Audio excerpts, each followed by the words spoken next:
So it gives me great pleasure to introduce my friend and mentor, Jong Shi Pang.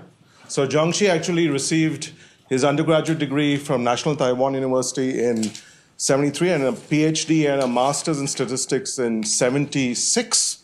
And I'm not going to tell you how old he was, but suffice to say, he had just earned the right to drink, right? Huh? You had just earned the right to drink just around when you got your PhD. But since then, Jong Shi is currently the Epstein Family Chair and a distinguished professor at the Department of Industrial and Systems Engineering at the University of Southern California. And prior to that, he served as the Caterpillar professor and head of industrial engineering at Illinois, where he had the dubious distinction of dealing with me on a daily basis. And prior to that, he's also been at Johns Hopkins in the Applied Math Department and at RPI. An apt qualifier that captures Jong Shi's work is non, right? So Jong Shi has spent his career looking at non-problems, and these range from non-optimization problems, as in variational and complementarity, non-static problems, as in dynamic problems, non-differentiable problems, non-convex problems, and non-cooperative problems, which are games, okay? And his work places a deep and enduring emphasis on high-fidelity applications. Lots of folks in optimization, including probably the biggest example is myself, we don't do a good enough job of developing high-fidelity applications. Jong Shi has always provided us with inspiration in terms of his work, which has had a long-term impact in areas like traffic equilibrium problems, electricity markets, structural engineering, particularly frictional contact problems, and most recently in statistical learning. Okay? And some of this work has essentially been the germ for a whole area of research. Okay? His research has found voice through a remarkable publication record. And of equal value, these monographs that have provided generations of students with a foundation to learn the material. So he currently has 4 monographs, and there are at least 2+ more to come. And these monographs have been recognized at the highest level, including through the Lancaster Prize for the linear complementarity problem. And his other prizes include the George B. Danzig Prize from the Math Optimization Society in 2003, and most recently the von Neumann Theory Award, which is the highest prize given to a researcher in our field. He's been recognized through through being elected to the INFORMS and the SIAM Board of Fellows, and most recently he's been elected to the National Academy of Engineering. Now, all of these would in most cases, collectively be viewed as an extremely rare and impressive set of recognitions. But from my standpoint, these are incomplete because they don't capture the fact that Jong Shi has been a generational scholar for us, for the community, and it gives me great pleasure to introduce him and thank him for his contributions. Uday, thank you so much. Thank you. Huh? I don't need that, right? Okay, thank you. So Uday was kind enough. Okay, anyway, I'll leave them there. Okay, so Uday was kind enough not to tell you about my age. So, but I'll give you a hint. Okay, I'll give you a hint. This is my year. Okay, so for those who can figure that out, you go ahead and figure it out. But this is my year. Okay, enough.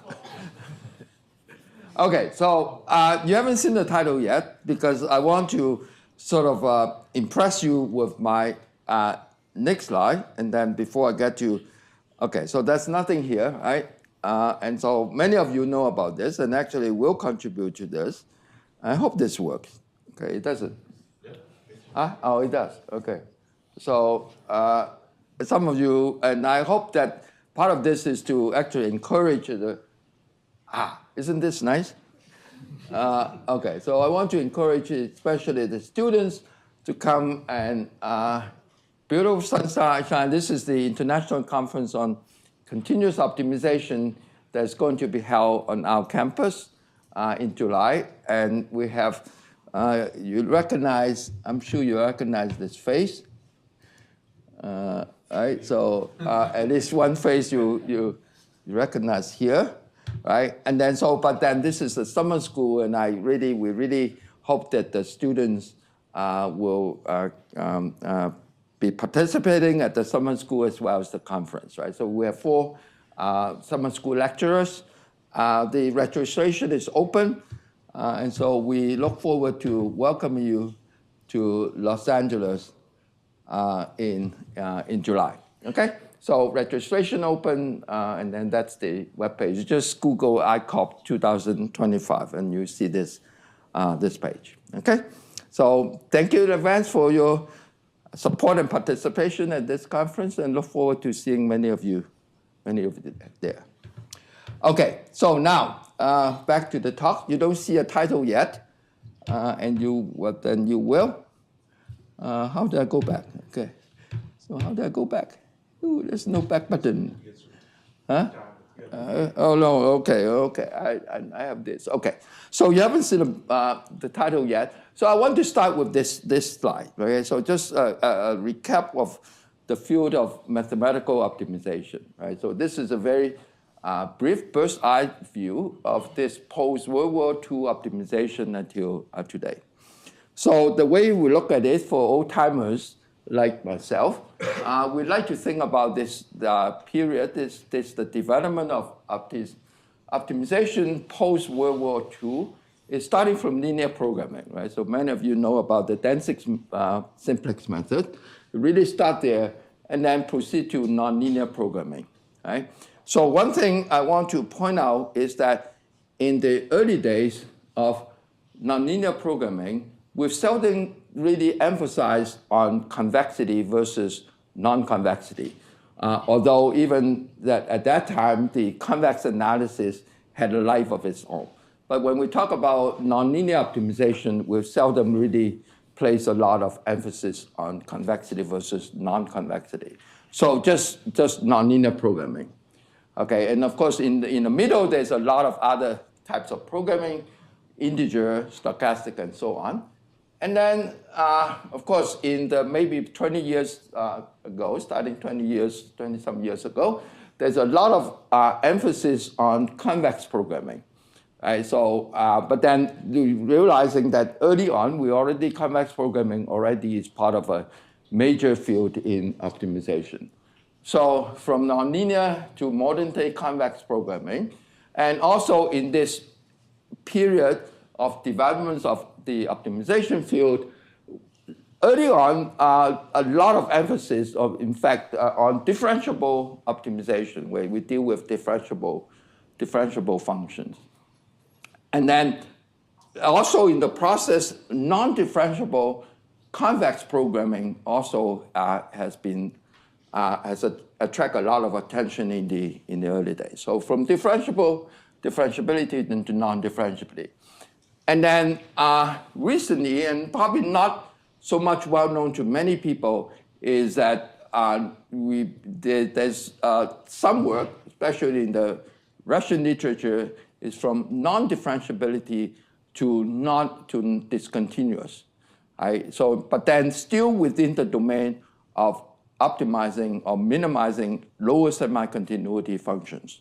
So minimizing lower semi-continuity semi-continuous functions, of course, is not too, theoretically, it's not too much difference from optimizing continuous functions, but algorithmically, it could make a big difference. But anyway, this is sort of the transition from non-differentiable functions to just lower semi-continuous functions.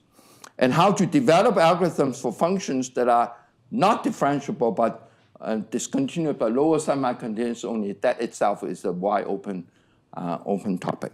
Okay, so this is sort of how can I capture everything in 4 bullets, right? So, but then you can ask the question is, so we have also these different classes of problems. So what's next in the field of optimization? Okay, so and that's something that I want to impress on you is that apart from this existing developments, I probably should not walk besides this screen, is that apart from further developments of the present topics, what's the future, right? What direction is optimization should be moving along, right? What are some new topics in this new area? And what I'm thinking, from my perspective, is that because we know quite a bit about semi-continuous optimization, then what happens when the functions that we're dealing with do not have this kind of even semi-continuous properties, totally discontinuous, for example? Can we do something about those? And then a lot of times when we have constraints, then typically we assume that the constraints are closed, right? That makes things easy. But then what happens when we have constraint sets that are not closed, right? And then you would say that, oh, gee, I work with the closure. But then a lot of times the closure is not easy to characterize, right? So now from the way I'm looking at this is beyond the further developments, okay, there's a lot. Beyond the further developments of the present topics, I think that it's worth the while to look at problems that, for example, are not lower semi-continuous and constraint sets not necessarily closed. And so this brings to the topic that I want to share with you today is about this class of problems, which I call Heaviside Composite Optimization. Okay, and I'd like to think of this as a sort of a new paradigm in optimization that actually is, you see the word marriage, and I actually proposed recently to a colleague of mine that he and I should get married. Okay, and you understand what that means, right? So anyway, because this class of problems is a very fertile ground to actually marry two camps in optimization, continuous versus discrete. Okay, and you see that. Okay, so I'm going to tell you exactly what I mean by this class of problems. So Heaviside functions, how many of you remember what a Heaviside function is? Okay, so I think the engineers. So I learned about Heaviside function was I was in my calculus class, right? So in optimization, you probably don't talk about Heaviside functions. It's basically the step function. And then like my good colleague would call them is the indicator functions, but indicator functions of intervals. Okay, that's the Heaviside functions. So you have interval is when it's 1 in the interval and 0 elsewhere. But then I'll show you next time. But then composite means that you have this kind of Heaviside functions. Heaviside functions, of course, discontinuous, right? You have jumps. So you have Heaviside functions composite with some other functions. And those other functions may be anything, maybe continuous, maybe, well, definitely continuous, because I don't want them to be discontinuous or already have something which is not continuous. And then you have two kinds of functions composite together. Here's a problem, introduction. That's a problem, okay? So I wrote maximize. Maximizing over the set P. P is a friendly set, it's a nice set, okay? Think of it as a polyhedron. And then you have a function C here that is friendly. You know everything about how to optimize C, okay? That's what I assume. You know everything how to optimize C. But then on top of C is a sum like this. This is a Heaviside function on the closed interval. So it's an indicator function over here. Okay, it's a one variable. It's an indicator function of the closed interval 0 to infinity. Okay, and that's the classical Heaviside functions, 1 there and 0 elsewhere. And this function here is upper semi-continuous because it's a closed interval here. And so maximizing this upper semi-continuous function is not too bad. Okay, just like minimizing a lower semi-continuous function is not too bad. So optimizing an upper semi-continuous function is not too bad. But what is bad or what is not friendly is the presence of this multiplication function here. Okay, so I haven't told you anything about the sign of this function. Right? So if this function here it takes on negative value, then it's not going to help the whole optimization. If this has negative value, then this is upper semi-continuous, and so you end up with something which is lower semi-continuous, and then now you're maximizing a lower semi-continuous function, and that's not nice. Okay? So I want to optimize this, and then you have subject to similar constraints. Okay, a nice function here, and then but then you have terms like this. Okay, so the Heaviside function, of course, is discontinuous, but then it is composite with something else. Okay, and that's something else. I haven't told you the properties of that. Okay, and that's a class of problems that I like to study. Okay, now of course you ask, why do I want to do that, right? So I probably have nothing to do, and so I want to study this. But it turns out that this class of problems are very, very pervasive. Okay, it's just that we have not paid attention to it. Or either that, or they are in front of us, but then we just basically just ignore a lot of this kind of discontinuity. Okay, so, and I'll show you examples. I say a lot. Okay, so this talk is going to be just an introduction, very briefly on many things. The basic theory are in 2 published papers. These are the basic theory. This is about pseudostationarity with with Cui Ying and then Junyi Lui, published in this. And then a more recent one is analysis of classical minimization problems lacking semi-continuity. These are sort of some basic theoretical properties. And this is an applied paper. It deals with treatment training. Okay, so how to you need to decide, and it's kind of related to classifications, but then it has rewards. Okay, so if you classify, if you give a person a certain type of treatment, there's a certain type of outcome. Right, so there's outcomes, rewards associated with treatment plans. Okay, and then the treatment, of course, is that it depends on the patient, how sick the person is, for example, then you will give the person a certain type of treatment.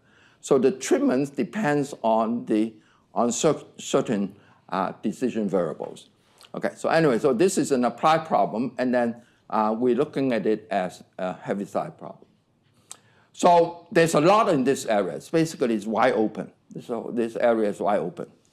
And so we're working actually, there's a whole lot more, and one of the things that in my stage, I kind of a little bit not too enthusiastic about publishing papers. And so instead of publishing papers, I try to publish monograph. And so I'm trying to putting a lot of the results in a monograph, and hopefully that will come out in a year or 2. Okay, so now let me first tell you about the challenges of this class of problems before I tell you why they are important. Well, I already mentioned discontinuity, right? And then the function inside, the inner functions, may be non-differentiable. Okay, so now you have discontinuous composite with non-differentiable functions. By non-differentiable, you can think of piecewise functions. Okay, they come in pieces, and of course, they're not differentiable. So you can think about that. And then, of course, because of that, you may end up with lack of semi-continuity because you have these multiplication functions. Okay, so you can have something which is upper semi-continuous, but then when you multiply by a negative thing, it destroys it. Okay, and then the feasible set, because the feasible set has similar structure, and the feasible set may not be closed. Okay, now you say that you try to find the closure of the feasible set. That's not easy, right? So for a function of that kind, for summation of that kind, you want to write down the closure. That's not really an easy thing. So in this kind of problem, convexity and concavity, something that we are very familiar with, is the question is whether they actually have a role to play. Okay, how does convexity, concavity actually help us solve this kind of problems, right? Okay, so the composition immediately raises this kind of question. When you see a problem like this, in optimization problem, we talk about optimal solutions, stationary solutions of different kinds, but then for something like this, what is a solution? Okay, what is the concept of a solution? And I think that's important for us to really understand, because even if we have some algorithm, right, we want to know how that algorithm, what kind of solution the algorithm actually computes. Right? So that's a very important question, is what is a reasonable concept of a solution, and algorithmic, how do we actually compute such a solution? We define such a solution, whatever that is, but how do we actually compute it? Okay? And then and this is the marriage, right? Is that it really is a fusion of continuous variables, right? So you have the x is a continuous variables, but then the continuous variables are fused. Continuous variables are functions and discrete structure of the Heaviside function, right? So you have the Heaviside. The Heaviside is an indicator function, takes on only two values, so it's binary value. So that obviously has discrete structure. So you have continuous variables of functions, and then merge with discrete structure. Perfect ground or perfect scenario, whatever, to marry up continuous with discrete. Okay, and that's what I mean by it offers, what this says is that it really offers continuous optimizers, okay, to take advantage of the advances in integer programming, for example, and how to use those advances to benefit the solution of this class of problems. But at the same time, that hopefully the discrete optimizers will be inspired, because we have this class of problems that traditional integer programming methods would just not work well. And so therefore it offers the integer programmers an opportunity to actually have their methods and advances impact something new. Okay, so I think that this marriage I hope that this marriage will be very successful. And then how do we actually facilitate this marriage between continuous and discrete? Okay. So now this is the preliminary. So now I need to tell you why we are interested in this class of problems. And then it is really, really broad. Okay. And as I said before, a lot of these problems exist in front of us. But then because we don't know how to deal with them, we sort of brush aside the difficulty and make the problem simple. Okay? So let me start with this very basic thing, setup cost. And for old people like us, like myself, okay, nowadays we don't talk too much about that, it's the setup cost of plans. Okay, so in the traditional OR literature, many years ago, I'm sure Professor Lee knows about this. So setup cost of facilities. So what is setup cost? Setup cost means that if you're going to set up a plant, then there's a cost associated with that setup. And then if you decide not to set up the plant, the cost is zero. And now you see this 0-1 feature here. And that, of course, that comes in the form of this L0 function, which was, of course, sort of make the whole machine learning sort of in the sparse optimization area is the growth of that area. But then a lot of times we sort of forget that in the OR literature, setup cost already has existed even since the beginning. But now because of this new flux of machine learning or whatever sparse optimization, optimizing problems with this kind of functions actually has attracted a lot of attention. But the point I want to make here is that this sparse optimization or optimization involving the L0 function really has existed in the OR literature long before the start of machine learning community, the growth of that, right? So it's basically the same function, and you can look at it either in this form, involving the Heaviside function, or you can look, this is open interval, and that's closed interval, okay? So this is a very, very immediate example of what a Heaviside function is, namely in terms of this L0 function. Now, what is actually more challenging is that, I mean, you've seen a lot of just optimizing or minimizing this kind of functions, which really is in the domain of sparsity optimization. But then what is challenging is that you have some logical conditions connecting these different variables. And I'll give you an example of that.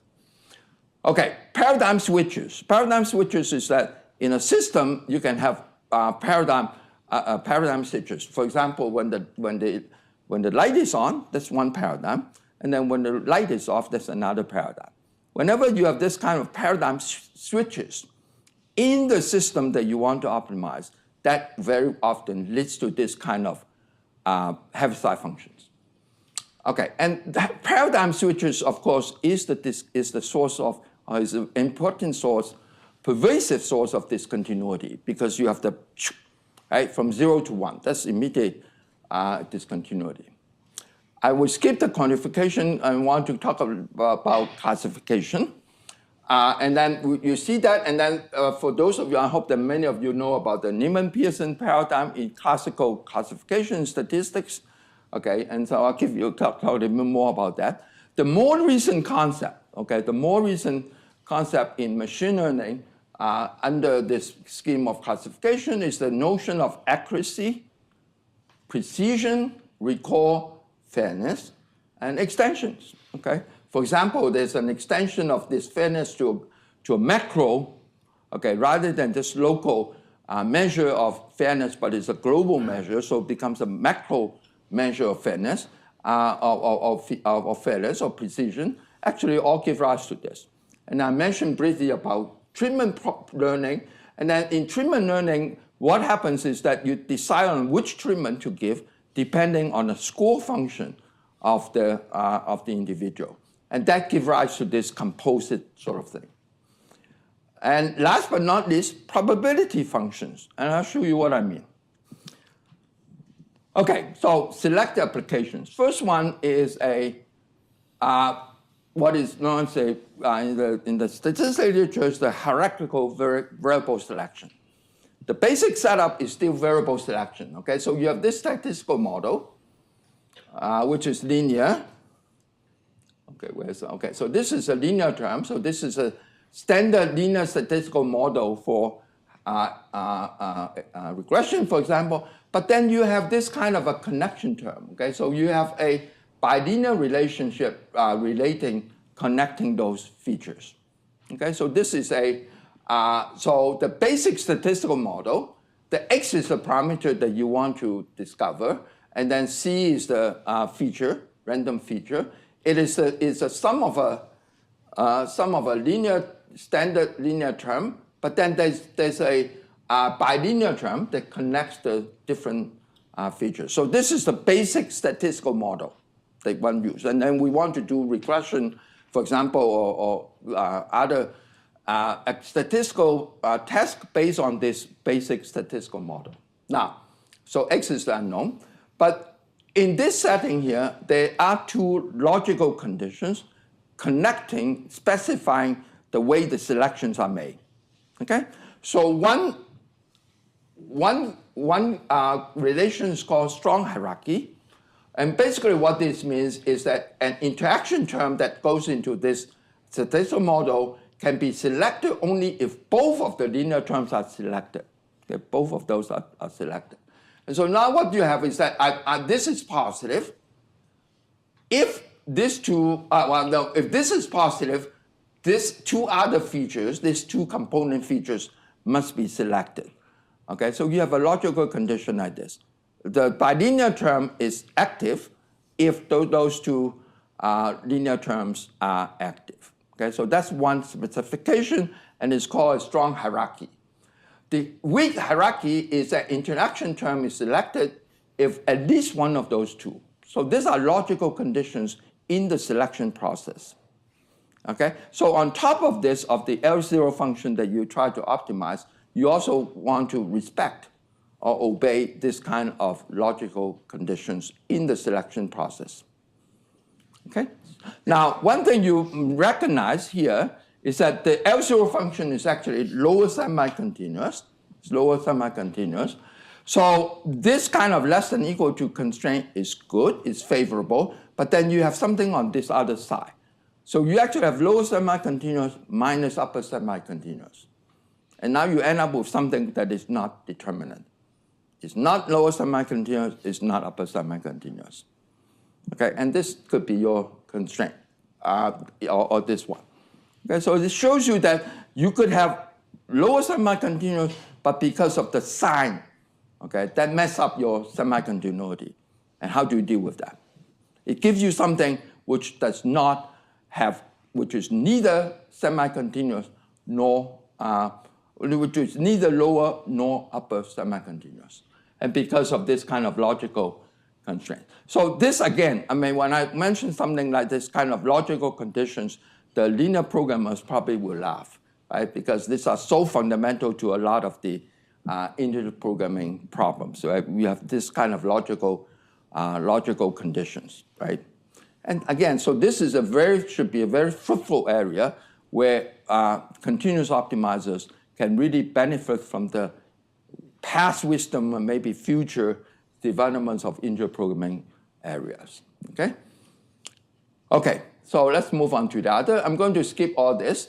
I want to talk a little bit about these classification problems, okay? So the basic Neyman-Pearson paradigm is that you have two sets of random variable jointly distributed. One is the input, x is the input vector, and y is the output, okay? So, and then basically you want to classify an object based on the input feature, and then you try to either maximize the probability of correct classification or minimize the number of incorrect misclassification. Okay, so what is this? So H is a score classification functions, and I'll show you later what this can be. So the classification function maps the feature into the class. Okay, so I is the class. And in this case, there are m classes. Okay, and so what this says is that if the output is known to be class I from the data, right? If the output is I and your classification correctly classify that feature to be I. So this is the probability of correct classification. And you want to choose the classification function from a certain class to maximize this probability of correct classification. That's the basic paradigm, okay? And then similarly, you can look at this, minimizing the number of incorrect classifications, okay? So these are the basic Neyman-Pearson paradigm, maximizing correct classification, minimizing incorrect classifications. Okay, so now let's put a twist on this, okay? So suppose data belong to a, okay, so first of all, let's talk about the classification functions. This is H, okay? So basically, this is based on so-called parameter-dependent scoring function. So the X is the parameter that we want to determine by a certain criterion, and then this will be the random feature, okay? So this is a classification for class M, okay? Given the feature being XM, and then, being the parameter, and then this is the random input, okay? So this is a family of classification functions for the different classes. So the data is partitioned into, so we are interested in misclassification minimization, but there's a cost. There's a cost associated with misclassifications. Okay, so now you can do the number of depending of the modeling. So one particular model you can consider is that you consider the misclassifications. You have different groups of misclassification. And in this case, we assume that you have a G group of misclassification of data. Okay, G group of class data. And then there's a cost, okay, associated with misclassification of a particular group, okay? So this is the misclassification so here's the score function, how it is being used. So this is a classification function for class J, okay? And then if this score function is bigger than that, then that gives you the score, and basically what this says is that if you classify it correctly, then that's your correct classification. The tau here is just the margin, okay? Think of this. So this is a score base. You have a scoring function that is dependent on parameter to be determined, and also the input, okay? And then, so now what you see is that this function, which is inside this Heaviside function, is that basically what this says is that if the J class function is the maximum of this, then that is considered correct classification. Okay, so based on this scoring function. Okay, so now what you see here, so you see this scoring function over here, and this is piecewise linear. Now I should say that for the binary classification, which is just two classes, this kind of piecewise function becomes linear functions. But as soon as if you look at the literature, okay, you see a lot of papers on binary classifications, only two classes. That's a much easier problem. But then when you start to go into the thinking about sort of multi-class, more than two classes classification, you're going to get this kind of piecewise functions. It's no longer linear, okay? So anyway, so I just want to point that out. And then over here, you have cost sensitive because your data is partitioned into different groups, and then you have different costs associated with the misclassifications into certain class. Okay, so this is one formulation of this multi-class classification, but it's also cost sensitive. The cost can be different if depending on the classes that are misclassified. Okay, so another way of thinking about this is that you have error control. Okay, error control means that, let's say that you have two groups, but one group of misclassification is more important than the misclassification of another group. So if someone is seriously ill, you probably want to give a more correct, okay? But you probably want to put more emphasis on that class of people. They're more seriously ill, okay? And so you may want to put a constraint, hard constraint, on the misclassification, okay? So this is, that I have the number, the probability of misclassification of this class 2 of data cannot be more than. So maybe you have some freedom, okay? So maybe a little bit, not necessarily minimizing the misclassification, but you allow some threshold. Okay, so this can actually come into the constraint, okay? And now if you do that, then this constraint, of course, you have a probability function, x is your, okay, here. X is your decision variable, and now what you end up with is that you have this kind of a constraint involving a probability function, which is an example of a change constraint. Okay, you have a change constraint here, and then you have objective function that maximizing the, minimizing the misclassification of the other class of data. Okay, so this is an example where you have change constraints, and then you have this kind of a probability function. The decision variables are the x's for different classes. Okay, so what is precision? Okay, this is used in the machine learning literature, and I'll tell you what people are doing at this point about this, is the precision is by definition the fraction of the number of total positives. Okay, total positives, if the data is 1, okay, data classified as 1, and then your model also predict that correctly. Okay, so this is consistent, your model prediction is consistent with the data, and that counts as true positive. Probably don't need to tell you about this. And then the denominator, so this is a fraction. Okay, so the fraction of total positive classification versus the total number of classification. Okay, so now you have this, and that's defined by precision. And you want to find your x, okay, to optimize this or to maximize this precision. Now, what is done in the literature nowadays is very ad hoc.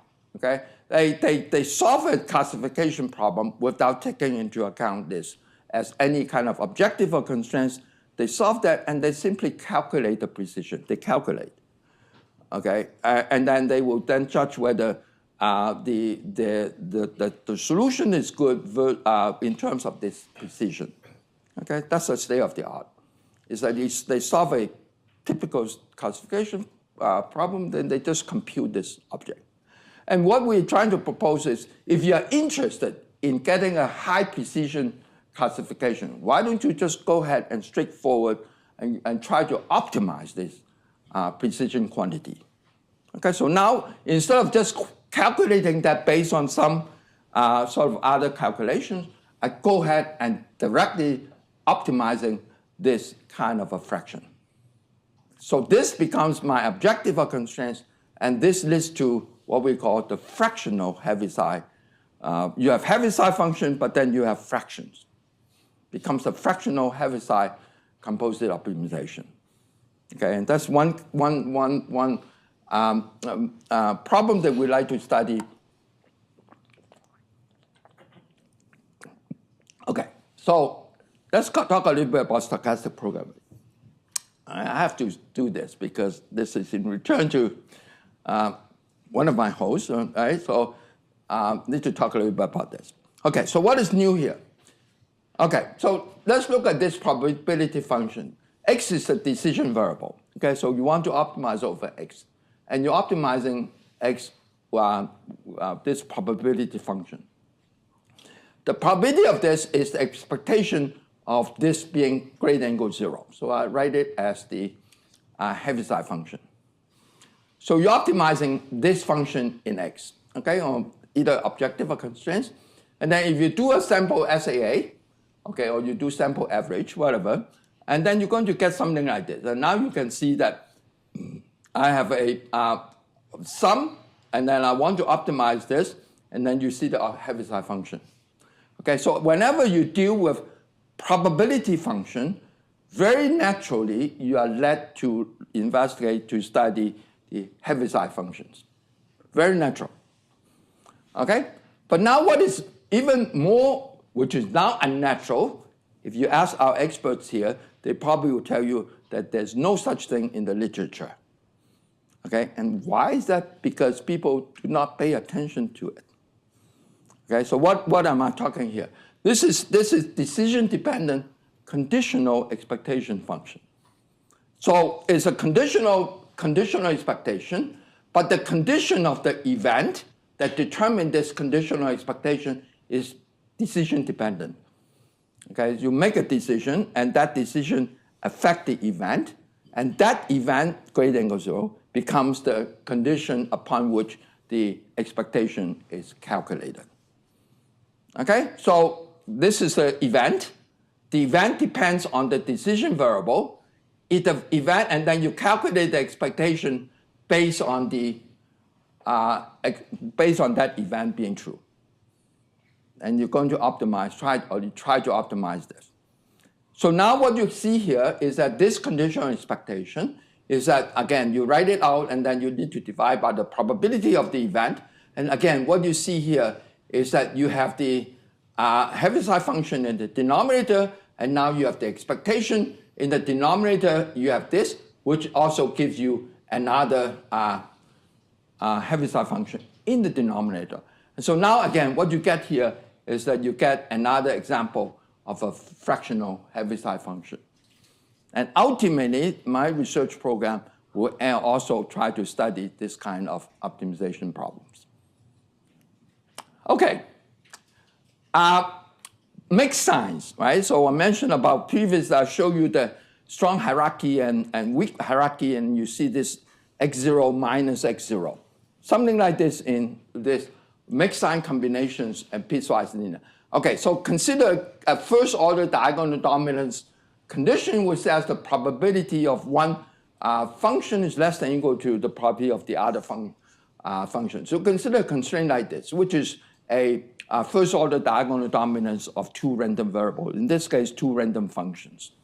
So now you have a constraint like this, and this here is a probability of, you have Heaviside here, and then another Heaviside, but then you have, when you write this as less than or equal to condition, you're going to get something which is minus. The two signs are not the same. And if you look at the chance constraint literature, almost never will you see this kind of mixed sign combinations of probability functions. The reason why, because it's very hard. People brush aside this kind of constraints, and they don't deal with this kind of constraints. Okay, and so we pick up things where people ignore. Okay, so wish me luck.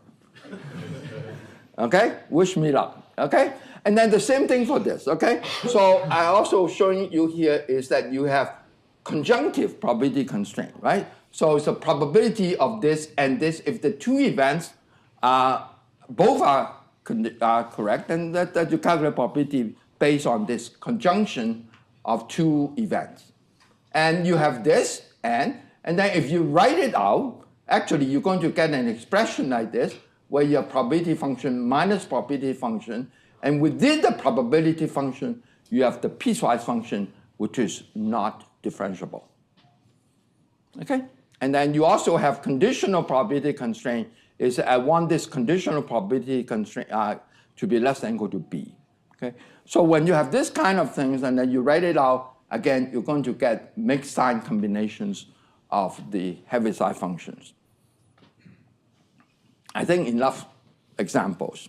So the bottom line of this, there's really a lot of very natural, to me, I think that these are kind of natural situations, and the reason you don't see them in literature is because they are very hard, and then people sort of like to take an easy way out, right? And then they simplify a lot of things.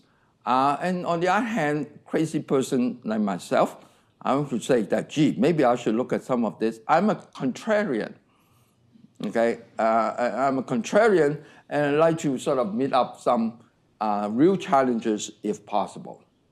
All these problems are very, very difficult, okay? So now, enough of this, okay? So this is just a touch of theory, okay? This is just a touch of theory. And this is for the case. How much time do I have? I hope I have 10 minutes. 10 minutes, okay. Okay, it's probably enough. Okay, so you can see here. So I want to start to give you a little bit, a touch of theory of this class of functions where those side functions are constants, okay?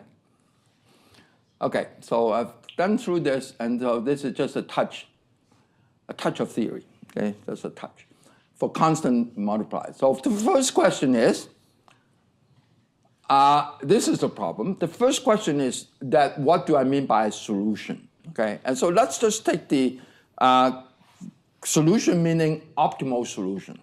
By the way, you cannot easily define stationary solutions, which we nonlinear programmers like to do, but here you cannot define those. But then we can still talk about optimal solutions, okay? Whether the solution is optimal, we can surely define that. And then this is an example showing you that you actually cannot, the optimal solution is not attained. And so this is a simple example, and you actually get this kind of a mixed sign that you want this x1, 0. Basically what this says is that if this is positive, then that has to be positive. So you have kind of logical conditions over here. But then what you also have is that you have this, and then the objective function is nicely lower semi-continuous, but then you have this kind of a constraint that mess up the semi-continuity. And this example shows that the problem actually has an infimum, but the infimum is not attained. Okay, so infimum is finite, but the infimum value is not attained by an optimal, by a feasible solution. And so the question, what is missing, right? What is missing? And what is missing, and if you think a little bit, you probably realize that what is missing is probably some continuity property or sign property. And so this leads us to define this concept of locally signed invariant. Basically, one very easy way to say it is that you don't have this kind of mixed sign. That's the easiest way. Right? That the signs are sort of consistent with the semi-continuity. Okay?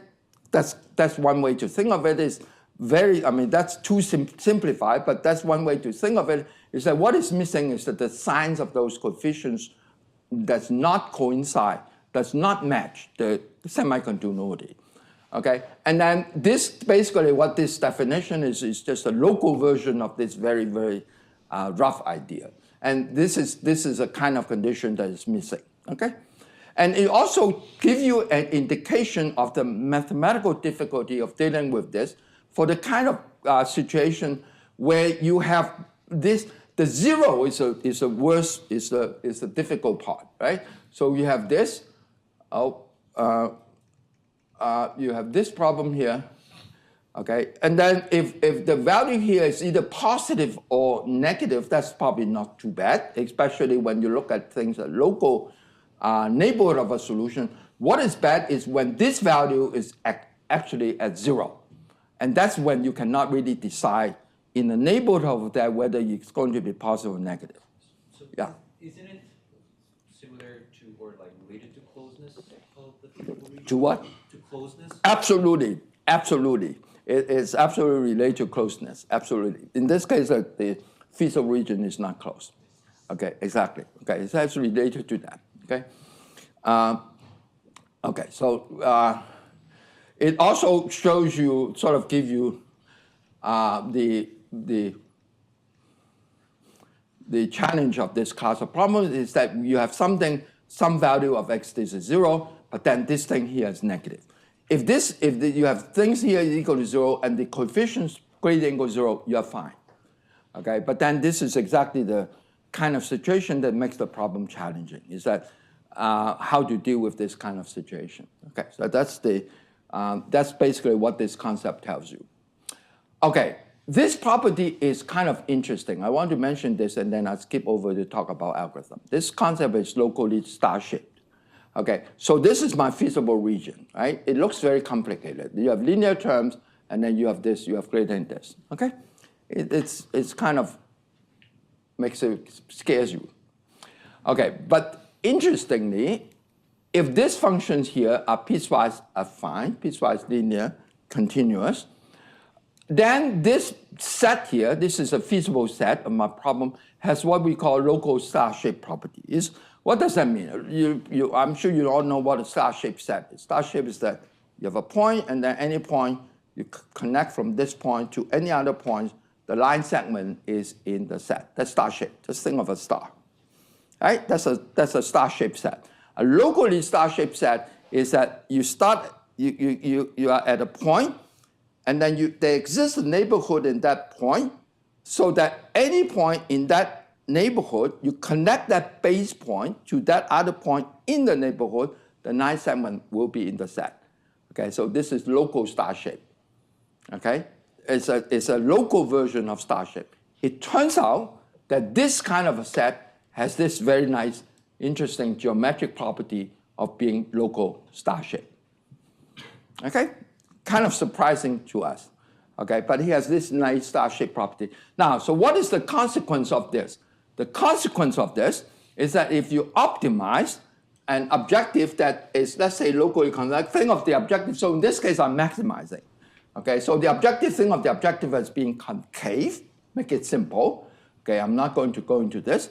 Then you have this kind of a constraint because of this local star-shaped property.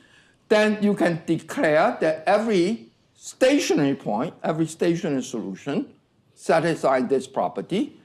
Every stationary solution in this sense, because of the star-shaped property of this, you can guarantee that that point is actually a local maximizer.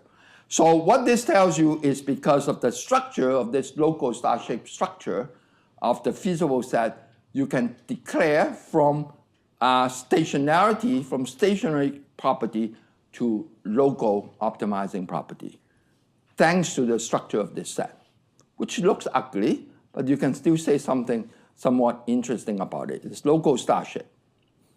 Enough about this. So I'm going to skip this. So I'm going to talk a little bit about, maybe 5 minutes, about this algorithm. The algorithm that I called it PIP, Progressive Integer Programming. So this is when I said I want to marry an integer programming person, I actually meant it, because I'm going to use integer programming methods to help me solve this class of problem. Okay, so how do I do that? So here's the integer programming. So I'm going to skip this teaser. Okay, so for integer programmers, if you look at this class of problems, you probably realize that I can formulate using a mixed integer linear program. Okay, suppose, and you need some kind of a sign condition here. Okay, but anyway, you can convert this we have enough integer programmer expert here. If you look at this class of constraints, okay, I'm going to use an integer variable, binary integer variable to substitute for this indicator function, okay, and then you simply put that integer variable here, and then you constrain that integer variable somehow to equal to this Heaviside function. That's basically the formulation. Okay, so you replace the Heaviside function by a binary integer variable and make sure that that binary integer variable is equal to 1 if this inner function is greater than or equal to 0 and then 0 otherwise. Okay, so that's a pretty kind of straightforward integer programming formulation for that constraint, and similar for the objective. However, that formulation works only when you have the sign consistency.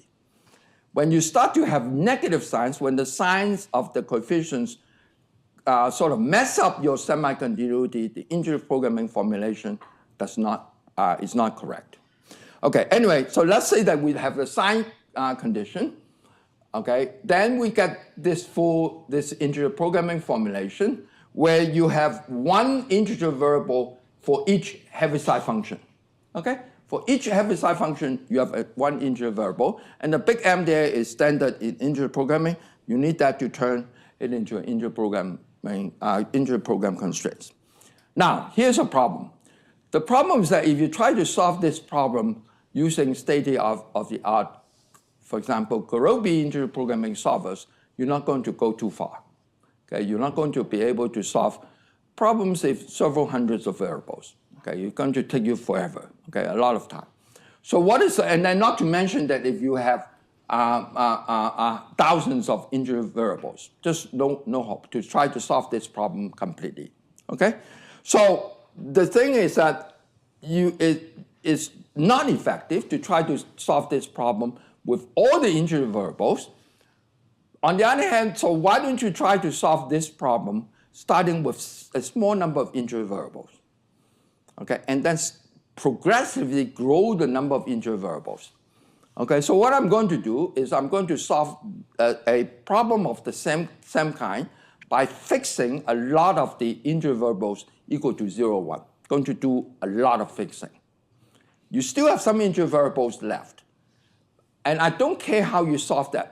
So this is where I directly use the state-of-the-art integer programming method to solve those integer subproblems that themselves have much less integer variables. That's the strategy. And that's the progressive integer. That's why it's called progressive integer programming technique. It's very simple, okay? I fix a lot of integer variables to be 0 and 1. And then, so now you get a problem with very small number of integer variables, solve that, and then you gradually grow the number of integer variables to be solved as you progress. That's why it's called progressive integer.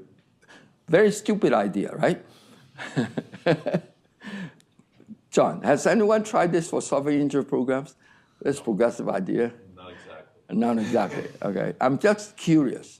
Okay, if you try to use this very stupid idea to try to solve integer program, how that would work? The truth is, I need more details. What are we doing? Well, right now we don't have. Unfortunately, I don't have a lot of integers to tell you. Okay, because how to actually choose the variables to fix and those things require input from someone like you or maybe someone else, right? So right now we have very elementary ideas of how to. But the idea is really simple. Just grow the number of integer variables to solve at each iteration. Okay, there's that, and then here's the computational workhorse. You can see that you have some variables fixed, and therefore you have this kind of constraints. Okay, some variable fixed, and then all you're left with is this working set of integer variables. Okay, and then basically this is the workhorse. Okay, now there are details. Again, for example, this formulation works only when you have the coefficients greater than or equal to 0. So when you have negative coefficients, how do you deal with it? That's in the monograph. Okay, but anyway, so the progressive idea is this. You fix a number of variables, you solve it, and then next time around, you're going to shrink this, but expand that. Okay, so that's the computation workhorse. So main idea, solve mixed integers problem by fixing many binary variables like this, depend on current iteration. That's important. The fixing depends on the current point. And then the progression is that we start with large number of fixed variables, that's very few binary variables, and then we solve it. We don't care how the integer program subproblems are solved. We just throw it to John. Right? Right? And then next time we solve larger integer problems. Okay. And then at this point is heuristic fixing. There are a number of reasons why we think this actually turned out to be very useful. Is that the next subproblem is warm start. Okay. Now, you can say that what's the advantage of this? There are two. Okay. Numerically, we did a lot of computations. I'll show you. I have a lot of numbers, but I won't show you the numbers. I can just give you the conclusion. And then so I'll talk about that's a computational advantage. Theoretically, the advantage is that at termination, I can tell you that that solution you terminate is going to be a local minimizer or maximizer of the original problem. You know that you're going to get a local optimizer of the problem that you are solving. We don't give you bounds, and we rely on the integer programming of the full problem to give you bounds if that's what you want. So that's basically the state of the art. I believe that there's a lot of promise to try to explore this. So I don't have numbers to tell you, so I just give you a general conclusion, okay? I have papers I can tell you a lot of. Number is that the results provide compelling evidence. In fact, that's really superiority of development of the off-the-shelf application of Gurobi in solving. So in other words, if you apply Gurobi to the full integer programming formulation, we're going to get to be doing much better. Often, the direct solution of this full integer programming formulation is just impractical. So problems for large number of integer variables. The PIP method can provably locally optimal solution to problems for which Gurobi fails to terminate reasonable amount of time. Reasonable amount of time in this case means either 1 hour or 3 hours, whereas our method takes at most minutes. Okay, it will give you a reasonable solution. The key progress of the, okay, so that's another takeaway, is that this very elementary idea cannot be applied to many non-convex, non-Heaviside optimization problems. In particular, to improve on the stationary solution of a quadratic program. If you give me an indefinite quadratic program, you solve it by a solver, and I use that solution and apply the PIP method, invariably, we're going to improve that solution. So this is to the extent I know, is that I can very confidently say that if you give me a local solution, okay, give me a solution that you obtain from for example, a quadratic programming solver, the method will actually improve upon the objective value of that solution.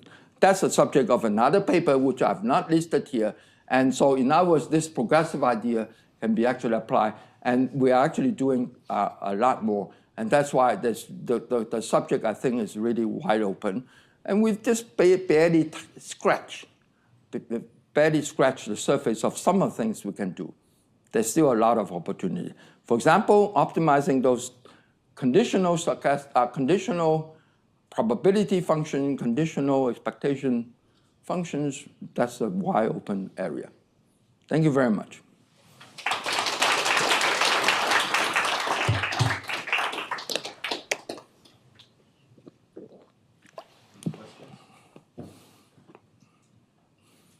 Larry. You got to have at least one question. Thank you. So I'm not the year of the snake, but I'm old like you, and I studied step functions and indicator functions in calculus. Right. I recall there was a theorem that you could approximate any less than continuous function Correct. to arbitrary degree with a sum of step functions. Correct. So have you used any of the approximation? Have you explored approximations here too? Okay, so here we're not dealing, okay, our original problem is already in this form. Okay, so if your question is that I start with something nasty but discontinuous, and apply something like this. And that's a quantification idea, one of which is that I do something like this. No, we haven't actually used that, okay? But so the focus now is, first of all, develop this theory and methods for the class of problems, and then try to apply them to various applications, okay? Not the general type. I thought you were going to ask the other question around. But anyway, so I think if I understand your question correctly, no, I haven't done what you suggest.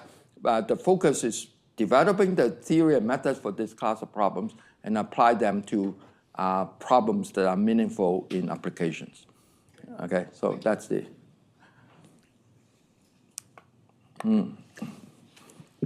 Okay, either one. So yeah, okay, go ahead. So you spent a lot of your talk talking about various applications, and then you mentioned briefly that concepts of solutions may not exist to be very meaningful unless you have additional assumptions. And I'm wondering whether in some of these application domains, Right. these Yeah. bad cases actually arise, Right. and what do you even look for Okay. in a solution? Right. So at this point, the comparison is very elementary. Okay. So basically the comparison is that we have this full integer programming formulation. We have integer programming solvers that we can use, right? And then we basically the first thought is to try those methods, and we discover that they don't work. Okay. So we need to come up with something that works for reasonably sized problems. Okay. But then the other thing that very important is that for problems where those existing methods can solve, we obtain either exactly or a little bit inexactly solutions, but in fractions of the time. So that's one way to answer your question. So your question is very well valid, okay? Is right now, the way we compare is that there's the Gurobi, okay? Is that the solver doesn't work. And then for problems where the solver works, we get solutions that either match with those solutions or close, but in fractions of time, okay? And what's the other thing? Okay, so that's one thing, one measure. Now, okay, this is another thing. Another thing that we have done is that the Gurobi solver, for example, give you upper bounds, okay? What we have done is that we compare our solution with those bounds. Okay, those are not exact. Okay, and then we discover that a lot of times our solution actually is much better than those bounds, but also in less time. Okay, that's the second kind of test. So very numerical, very empirical at this point. Okay, so the third test we've done is that we take, for example, PEEP ends in 2 minutes. Okay, for example. Then we give Gurobi the same 2 minutes time and see what kind of solution the solver can give us. We also did that test, okay? And then again, a lot of times, the solution that we get in the 2 minutes already is much better than the 2 minutes obtained from those solvers. So at this point, your question is absolutely valid, and we haven't done the theoretical part into this, but empirically, that's what we have done in order to say that the method is promising. Okay. Yeah. So Jong Shi, one of the requirements that you need for the analysis was local star shapedness, right? For that problem, for that structure, right? Right, to get any kind of notion of optimality. No, what that allows you to say that if you are able to compute, see, because we assume, for example, objective is concave, then you have look at the stationary solution, okay? So what we're saying that if you can compute a stationary solution for the problem, which you don't know whether it's locally optimizing or not, but then with that local star shape property, you can confidently conclude that your stationary solution is going to be a local optimizer. That's the result. But does that have any algorithmic implication? Well, algorithmic. We haven't used that property algorithmically. It's just if you throw it in Gurobi, probably Gurobi wouldn't. Oh no, that we will not be able to exploit that. So at this point, that property is only used as a theoretical means to tell you that you actually get more than just a stationary solution. Okay. It's the pathway towards getting local optimality. Correct. It's only, yeah, so exactly. It's a pathway to allow you to say that I'm getting a locally optimal solution. Whereas my algorithm for this kind of problems, I mean, you cannot do that. I mean, you cannot say that I get a local optimizer of this class of problems. But because of this property, then it allows you to say that if you get a stationary solution of in the standard sense, then that solution must be a locally optimizing solution. That's the extra property that you can get this local optimality. Keep in mind that to declare a solution to a non-convex problem as locally optimizing is not trivial. Okay, but yet for this class, that property helps us to declare the local optimality. The second one was in PIP, and maybe John probably knows more about this. If you look at the phi's, Yeah. You're assuming the phi's are concave, which is fine. No. Yeah. You assume they're concave, and Okay. you require any, because Okay. they're piecewise affine, so you can't go nonlinear there, right? Well, but then nonlinear, then you need to solve this nonlinear problem. So we're not there yet. Okay, so at this point, what we are at is that this subproblem can be solved to global optimality or can be solved to good quality solution. No, what I mean is that I know. even if you had nonlinearity there, in Yeah. general, Gurobi can't process that, right? Correct. It's not, yeah. Even if it's concave, but not necessarily. Yeah. Right. Yeah, so we sweep a lot of the solution of the subproblem under the rug. Okay, so for example, if this is linear, then there's not a problem. But then even if it is piecewise linear but concave, this is also not a problem, because you can turn this into linear constraints when this is concave. Exactly, when you have quadratic. So that's for something in the future. Yeah. I'll wait in. Yeah. So what do you do if the subproblem isn't feasible?